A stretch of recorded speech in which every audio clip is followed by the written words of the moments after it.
Allahu Akbar, Allahu Akbar. Allah. Tapi kita melihat dari sudut beliau sebagai seorang nabi, ada contoh tauladan pada diri beliau, dan kemudian juga pada keluarga, istri dan anaknya. Dan yang kedua juga kita lihat dari sisi beliau Nabi Ibrahim itu sebagai seorang pemimpin. Sebenarnya Asyhadu an la ilaha illallah.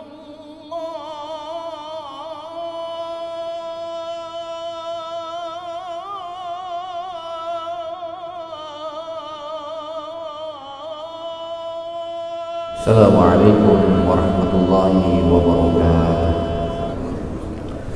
Alhamdulillahilladzi ahyana ba'da ma amatana wa ilayhi nusyur. Asyhadu an la ilaha illallah wahdahu la syarika lah wa asyhadu anna sayyidana wa nabiyyana Muhammad sallallahu alaihi wasallam. Allahumma la ilma lana illa ma 'allamtana innaka antal alimul hakim wa tub 'alaina innaka antat tawwabur rahim. Rabbi shrah li sadri wa yassir li amri wahlul 'uqdatam min lisani yafqahu qawli. وقال الله تعالى في القرآن الكريم أعوذ بالله من الشيطان الرجيم وإذ ابتلى إبراهيم ربه بكلمات فأتمهن قال إني جاعلك للناس إماما قال ومن ذريتي قال لا ينال عهد الظالمين صدق الله العظيم. Alhamdulillah, segala puji bagi Allah Subhanahu wa taala. Hari ini tanggal 20 Zulqa'dah. Kita sudah berada di penghujung tahun. Sebentar lagi kita akan merayakan Hari Raya Idul Adha. Hari ini adalah hari keberangkatan kloter pertama jamaah haji asal Aceh. Bapak Ibu yang dimuliakan oleh Allah, tentunya kita berdoa pergantian hari, minggu, bulan, tahun, umur kita semakin menua. Mudah-mudahan setiap waktu yang Allah berikan kepada kita adalah tempat kita menorehkan kebaikan demi kebaikan. Dan juga kita mendoakan semoga jamaah haji yang berangkat tahun ini, khususnya jamaah haji yang berasal dari Aceh, mudah-mudahan menjadi haji yang mabrur. Kemudian kita yang belum pergi haji, mudah-mudahan dipanggil oleh Allah Subhanahu wa taala untuk menjadi tamu-tamu Allah Subhanahu wa taala. Amin ya rabbal alamin. Salawat dan salam kita sajikan kepada junjungan kita baginda Nabi besar Muhammad sallallahu alaihi wasallam, Rasul yang menjadi uswah dan qudwah bagi kita semua. Bapak Ibu yang dimuliakan oleh Allah Subhanahu wa taala, pada subuh ini kita akan meninggalkan kajian tentang lembaga keuangan syariah perbankan terlebih dahulu. Insyaallah akan kita lanjutkan pada beberapa pertemuan yang akan datang. Pada pertemuan ini, karena kita memang berada di dalam bulan Zulqa'dah, kemudian akan memasuki bulan Zulhijjah, kita kembali akan membahas tentang Nabi Ibrahim. Tapi kita melihat dari sudut beliau sebagai seorang nabi, ada contoh tauladan pada diri beliau, dan kemudian juga pada keluarga, istri dan anaknya. Dan yang kedua juga kita lihat dari sisi beliau Nabi Ibrahim itu sebagai seorang pemimpin. Sebenarnya materi yang seperti ini sudah sangat banyak dibahas oleh para ustadz-ustadz kita, termasuk malam minggu kemarin Ustadz Fakhruddin membahasnya di Masjid Raya Baitur Rahmat ini. Bagi Bapak Ibu yang mengikuti ceramah dan ataupun YouTube beliau lewat video yang dibuat oleh Pak Iwa, maka kita bisa mengikuti banyak hal yang kita bisa belajar daripada Nabi Ibrahim alaihissalam. Bapak Ibu, tapi subuh ini saya ingin melihat dari sisi dua hal saja. Yang pertama adalah kita mencoba melihat personality Nabi Ibrahim dan keluarganya yang kemudian berdampak kepada kepemimpinan beliau nantinya ketika diangkat menjadi pemimpin. Hal ini kemudian diungkapkan oleh Allah Subhanahu wa taala di dalam surah Al-Baqarah ayat 124. Wa izi batala Ibrahim rabbuhu bikalimatin fa'atammahun qala inni ja'iluka lin-nasi imama. Dan ingatlah ketika Ibrahim itu diuji oleh Allah Subhanahu wa taala dengan beberapa kalimat perintah dan larangan. Lalu Ibrahim menunaikannya secara baik dan sempurna. Yang ingin saya garis bawahi adalah qala inni ja'iluka lin-nasi imama. Allah mengatakan, sesungguhnya aku menjadikan kamu imam bagi seluruh manusia. Jadi Nabi Ibrahim itu menjadi imam. Untuk menjadi imam ada personality, ada karakter yang kemudian disiapkan oleh Allah Subhanahu wa taala, sehingga nanti beliau bukan hanya menjadi pribadi yang agung secara kepribadian, tapi mampu mewariskan kepada istri dan anaknya, lalu kemudian beliau menjadi pemimpin yang diikuti oleh kaumnya. Lalu kemudian yang menarik lagi dalam ayat ini, qala wa min zurriyyati. Ini sebuah visi yang sangat jauh. Kesuksesan Ibrahim mencapai kedudukan imam dan menjadi orang yang soleh itu tidak berhenti pada dirinya, tapi kemudian dia mampu melakukan proses tauris, pewarisan kebaikan kepada anak dan cucunya. Qala wa min zurriyyati. Apa kata Ibrahim?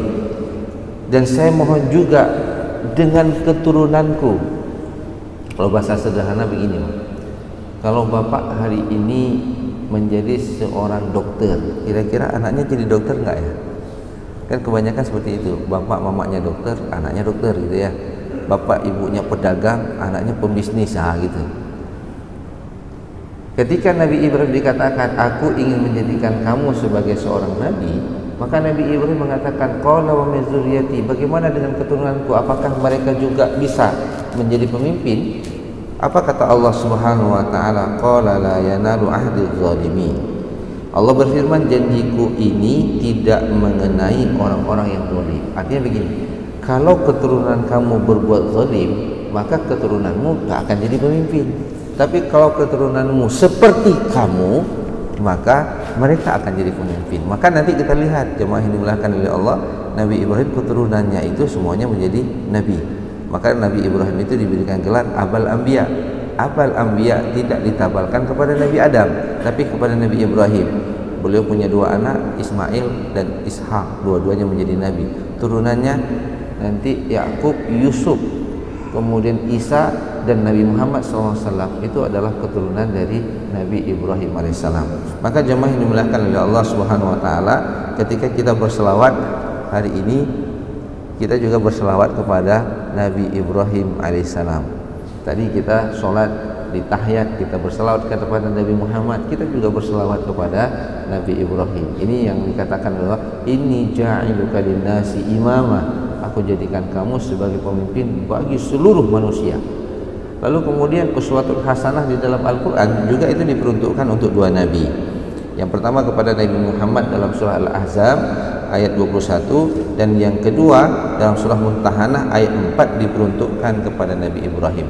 Nah, dalam surah Al-Ahzab Al-Mumtahanah ayat 4 ini disebutkan qad kanat lakum uswatun hasanah fi Ibrahim walladzina ma'ahu. Jadi uswatun hasanah pada diri Ibrahim itu beserta walladzina ma'ahu, beserta orang-orang yang ada bersamanya, yaitu istri dan anak-anak beliau. Maka jemaah yang dimuliakan oleh Allah Subhanahu wa taala, apa kemudian performance ataupun personality yang dimiliki oleh Nabi Ibrahim yang itu menjadi prasyarat untuk menjadi seorang pemimpin? Nah, kita berharap pemimpin-pemimpin kita ke depan mempunyai personality yang seperti ini. Yang pertama, jemaah yang dimuliakan oleh Allah Subhanahu wa taala, keyakinan yang sangat agung yang dimiliki oleh Nabi Ibrahim kepada Allah Subhanahu wa taala. Dan ini, keyakinan ini itu ia dapatkan semenjak beliau masih kecil, belum menjadi nabi. Nanti kita lihat firman Allah Subhanahu wa taala di dalam Al-Qur'an surah Al-An'am ayat 79. Bagaimana kemudian Nabi Ibrahim itu mencari nabi, mencari Allah. Dia lihat bintang, nampaknya ini Tuhanku. Besok hilang bintangnya, oh bukan. Dia lihat bulan, wah ini besar, cahayanya lebih mantap. Tapi kemudian hilang, oh ini bukan Tuhanku. Besoknya lihat matahari, ini lebih terang, ini lebih mantap.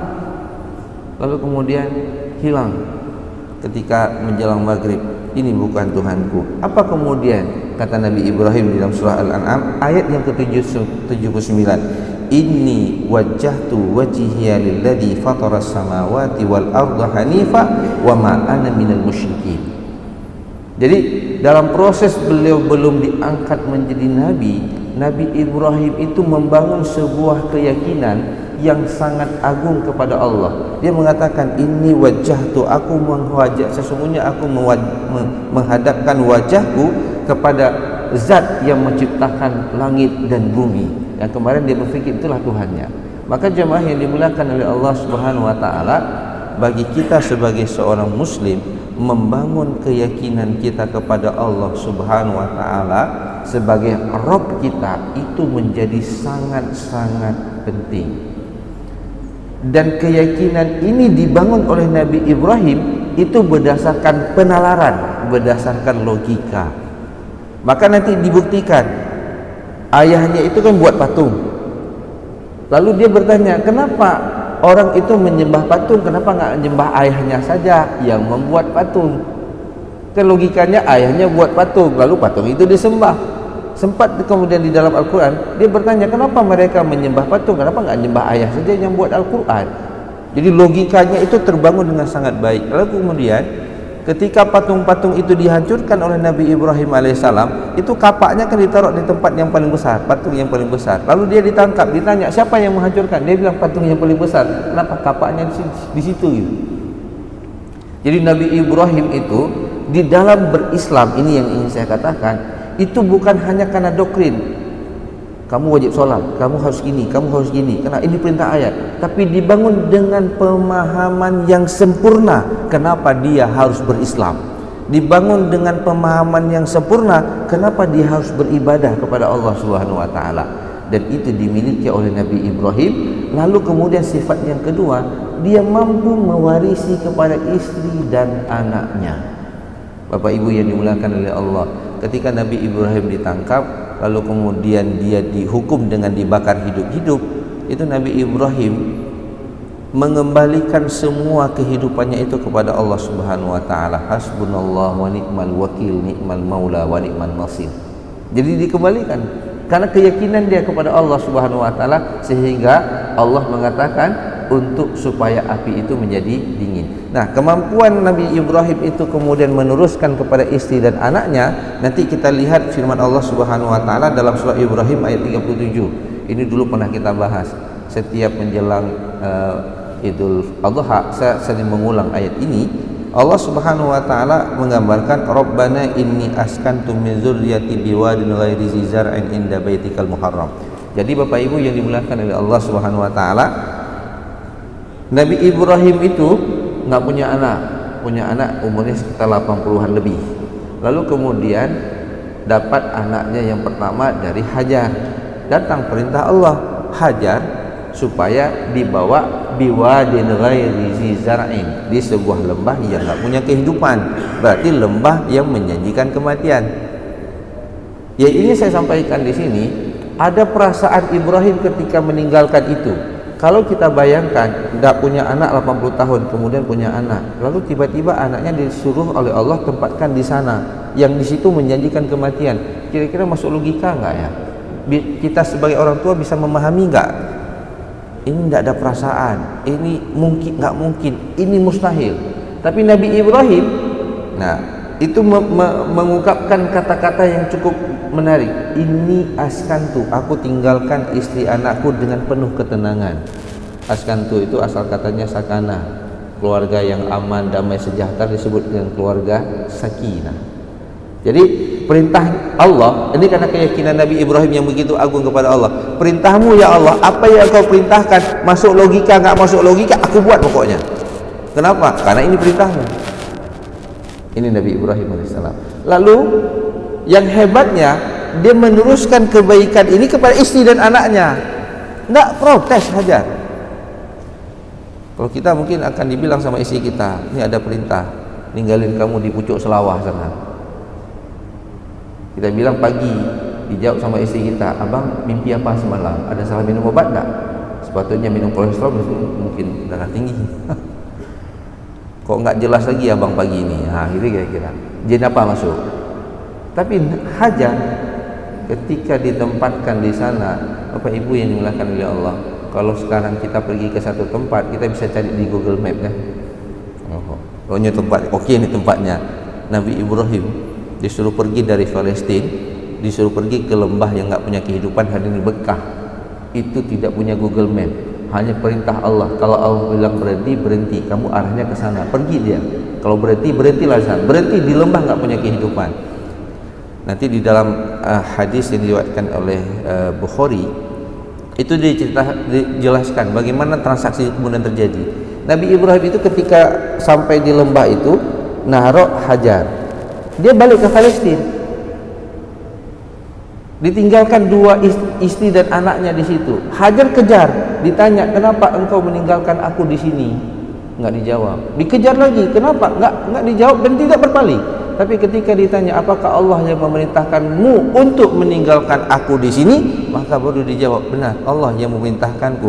Apa jawaban Hajar? Ini yang hebatnya.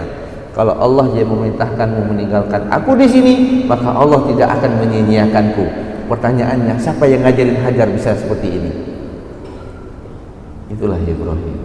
Saya ingin mengingatkan, kita sebagai seorang suami harus mengajarkan istri kita kebaikan demi kebaikan. Kalau bahasa sederhana beginilah, kalau bapak-bapak ini yang hadir ke masjid ini, Masya Allah, semoga Allah istiqomahkan kita. Mampu nggak kita cari istri dan anak kita istiqomah seperti kita? Jadi frekuensinya sama, Pak. Saya sering menceritakan ada beberapa kisah retaknya hubungan rumah tangga karena frekuensinya beda, satu FM satu AM, nggak nyambung, Pak. Satu anak ayahnya ingin anaknya jadi hafiz Quran, ibunya nggak setuju, ribut. Ayahnya ingin masukkan ke pesantren Quran, ibunya ngerusak supaya anaknya jangan mau masuk ke pesantren. Dia datang ke saya, nyol rencana dong Pak Ustaz, rencana banyak lunceri istri, paket frekuensi hana sama, sabuah FM sabuah AM. Nah Bapak Ibu yang dimuliakan oleh Allah, jadi ingin saya katakan, kalau kita mempunyai visi untuk menjadi keluarga yang sakinah mawaddah warahmah, kita ingin mendidik anak kita menjadi anak-anak yang hebat, maka frekuensi kita harus kita samakan. Maka kewajiban mendidik istri, kewajiban mendidik anak itu kewajiban suami, Pak, bukan kewajiban ustaz. Kemudian wasailnya bapak ibu bawa dia sama-sama ikut pengajian, iya, itu salah satu cara. Nah ini yang kemudian dimiliki oleh Ibrahim. Lalu kemudian proses pentaurisan kebaikan ini itu bukan hanya kemudian kepada istrinya, tapi juga berlaku kepada Ismail. Ibrahim menempatkan Ismail di situ, lalu kemudian balik ke Palestina. Kapan mereka jumpa lagi, Pak? 14 tahun. Dalam riwayat ini disebutkan, kalau dalam Al-Quran Allah Subhanahu Wa Taala menyebutkan di dalam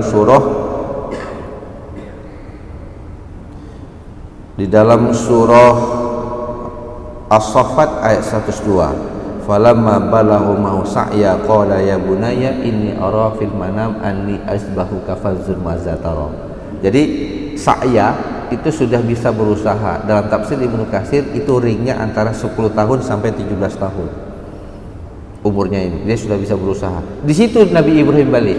Dan ketika Nabi Ibrahim balik, dia bermimpi untuk menyembelih Ismail. Kita nggak pernah jumpa sama anak. Pas jumpa sama anak udah besar. Pas jumpa kita bilang, nak, ayah perintah nih untuk menyembelih kamu. Kira-kira si anak mengatakan, sebelum ayah sembelih, saya sembelih ayah dulu. Ayah nggak pernah tanggung jawab, nggak pernah sampai ke rumah, nggak pernah ngelihat saya, nggak pernah membesarkan saya. Pulang enak-enak aja bilang menyembelih saya. Saya sembelih ayah sebelum ayah sembelih saya. Tapi apa kata Ismail yang tidak pernah mendapatkan sentuhan ayahnya secara langsung? Qala ya abatif alma tu'mar satajiduni insyaallahu minas sabirin. Wahai ayah, kerjakan, aku akan engkau dapatkan aku menjadi orang-orang yang sabar. Pertanyaan saya, siapa yang ngedidik Ismail? Itulah Hajar. Maka Bapak Ibu yang dimuliakan oleh Allah, membekalkan istri dengan pemahaman Islam baik itu akan memastikan keturunan kita ke depan menjadi hebat. Al-ummu madrasatul ula. Ibu itu adalah sekolah yang pertama bagi anak-anak kita. Maka jangan pernah kita berharap anak-anak kita baik kalau kita tidak memperbaiki istri kita menjadi istri-istri yang hebat. Ini istri-istri yang hebat maksudnya bukan istrinya beberapa orang. Istri-istri kita didik untuk menjadi ummu, ibu-ibu yang hebat dalam meneruskan pewarisan kebaikan kepada anak-anak kita. Maka jemaah yang dimuliakan oleh Allah Subhanahu wa taala, satu lagi sifatnya. Ini karena waktu kita terbatas, ya, ada beberapa sifat yang saya coba kumpulkan. Jadi berdasarkan telaahan saya terhadap ayat-ayat yang berhubungan dengan Nabi Ibrahim, saya mengumpulkan ada beberapa sifat yang harus dimiliki oleh Nabi Ibrahim, yang kemudian sifat ini menjadi modal bagi Nabi Ibrahim untuk memimpin umat. Nah, ini nanti insya Allah kita akan bahas pada pertemuan berikutnya. Bapak Ibu yang dimuliakan oleh Allah Subhanahu wa taala, sifat berikutnya yang dimiliki oleh Nabi Ibrahim itu menurunkan kemandirian. Kejadian Safa dan Marwah itu kata ketika Hajar itu tidak punya lagi bekal, dia ditinggalkan di lembah yang nggak punya kehidupan. Ibrahim balik, bekal yang disediakan habis. Istrinya tidak protes, tapi apa yang dilakukan oleh Hajar ketika bekalnya yang habis, dia mulai berusaha. Maka dia melakukan Safa dan Marwah. Dia berada di Safa, dilihat ada air di Marwah, pergi dia. Ternyata fata morgana. Balik lagi ke Safa karena dilihat lagi air di Safa, fata morgana. Safa Marwah jaraknya 2,4 kilo Pak, 7 kali putaran. Safa Marwah terus sampai berhenti, nanti Safa Marwah berhentinya di Marwah.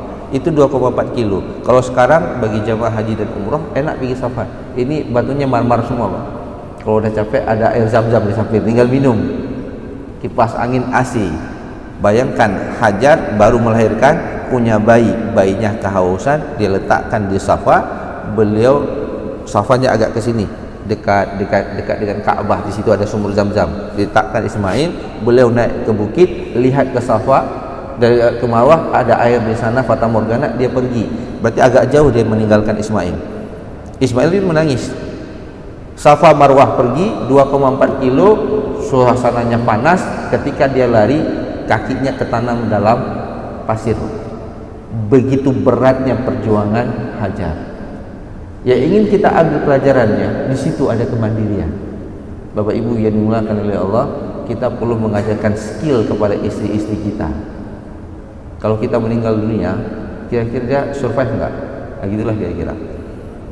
Jadi Bapak Ibu yang dimuliakan oleh Allah Subhanahu wa taala, bagi Hajar, karena ini perintah Allah, aku ditinggalkan di sini, Allah tidak akan menyia-nyiakan aku. Bukan berarti kemudian karena dia istri Nabi dia pasrah, enggak.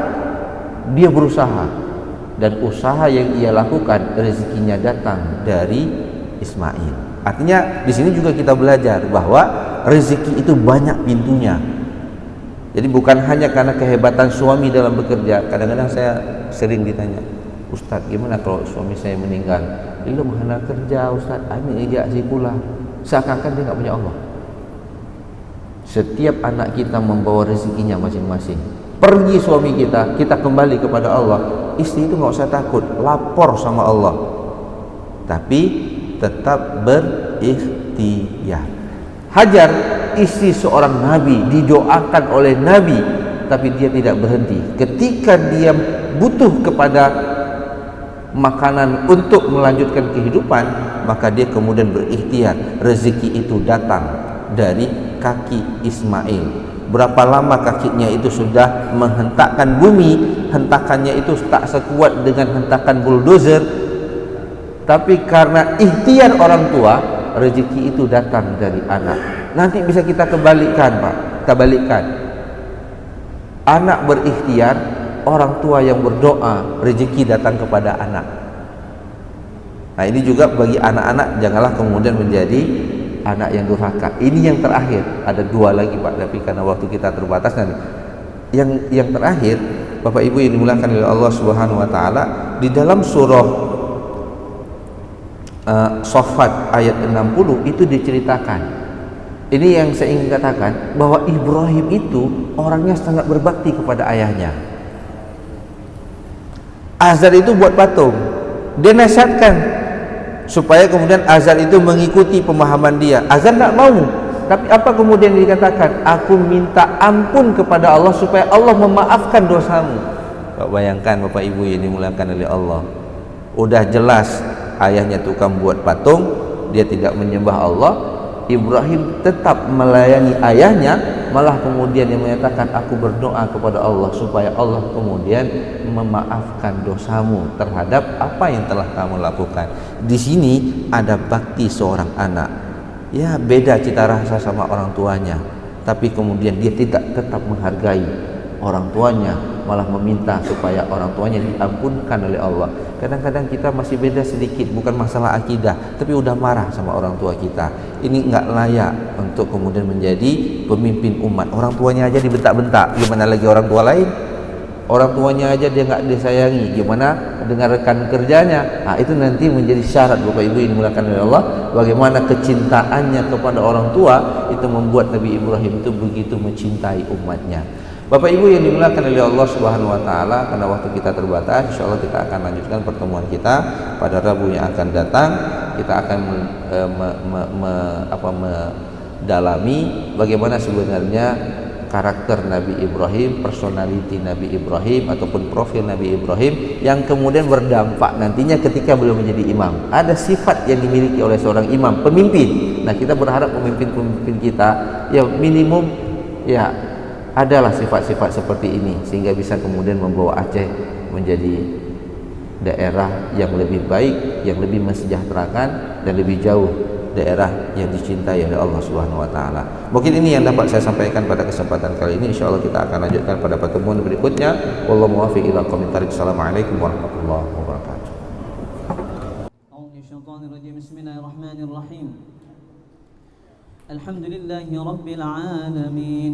Allahumma salli wa sallim ala sayyidina Muhammadin fil awwalin. وصل وسلم على سيدنا محمد في الآخرين وصل وسلم على سيدنا محمد في النبيين وصل وسلم على سيدنا محمد في المرسلين وصل وسلم على سيدنا محمد في الملأ الأعلى إلى يوم الدين وصل وسلم على سيدنا محمد وعلى آله وصحبه أجمعين. ولقد أشرت لنعت من أوصافه تحيي القلوب تهيج الأشجان والله قد أثنى عليه فما يساوي القول منا أو يكون ثنانا لكن حبا في السرائر قد دعا لمديح صفوة ربنا وحدانا وإذ امتزجنا بالمودة ها هنا نرفع أيدي فخرنا ورجانا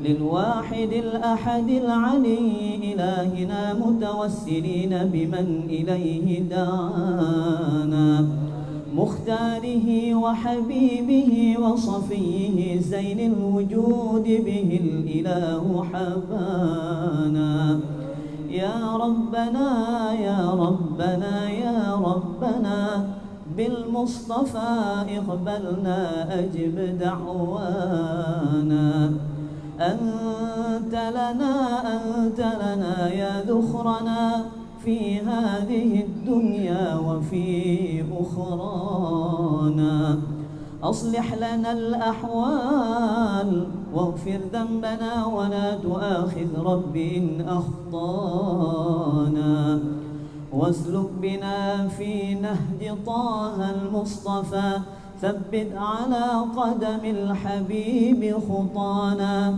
أرنا بفضل منك طلعة أحمد في بهجة عين الرضا ترعانا واربط به في كل حال حبلنا وحبال من ودى ومن والانا والمحسنين ومن أجاب نداءنا وذوي الحقوق وطالبا أوصانا والحاضرين وساعيا في جمعنا ها نحن بين يديك أنت ترانا ولقد رجوناك فحقق سؤلنا واسمع بفضلك يا سميع دعانا وانصر بنا سنة طه في بقاع الأرض واقمع كل من عادانا وانظر إلينا واسقنا كأس الهنا واشفي وعاف عاجلا مرضانا واقضي لنا الحاجات وأحسن ختمنا عند الممات وأصلح عقبانا. sama-sama. يا ربي واجمعنا وأحبابا لنا في دارك الفردوس يا رجوانا. يا ربي واجمعنا وأحبابا لنا في دارك الفردوس يا رجوانا.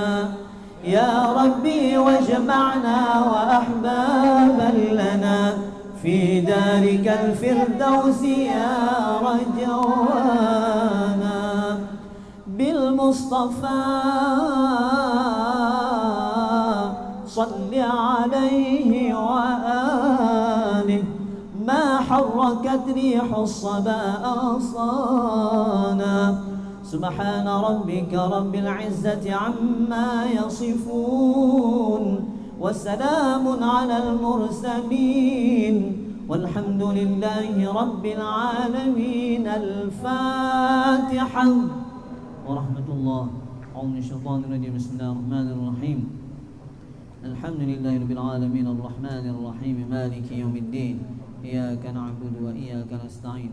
اهدنا الصراط المستقيم صراط الذين أنعمت عليهم غير المغضوب عليهم ولا الضالين.